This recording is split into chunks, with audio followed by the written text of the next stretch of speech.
বীজ থেকে মানুষ যদি বিমুক্ত না হয়, পবিত্র না হয়, তাহলে কিন্তু এই কাম, ক্রোধ, লোভ, মোহ, মদ, মাৎসর্য, 10 ইন্দ্র 6 রিপুর এই ফেল থেকে মানুষ মুক্তি পাচ্ছে না। Nobody can not want it but NAND avoid ইট। মানুষ যা চায় না কিন্তু তা থেকে বিরত থাকতে পারে না। এই যে বিরত, বিরত, কুপ্রবৃত্তির থেকে বিরত থাকার জন্য আমাদেরকে কি করতে হবে? মানুষ চায় না যে মিথ্যা বলি, কিন্তু মিথ্যা থেকে বিরত থাকতে পারে না। মানুষ চায় না পাপ করবে, কিন্তু পাপ থেকে বিরত থাকতে পারে না।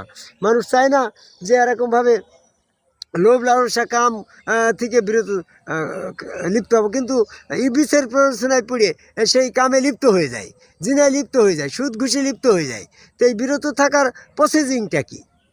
প্রসেসিংটা হতে হলে প্রথমে আমাদেরকে মস্তিষ্ক থেকে, শয়তান থেকে বিমুক্ত হতে হবে, শয়তান থেকে পবিত্র হতে হবে।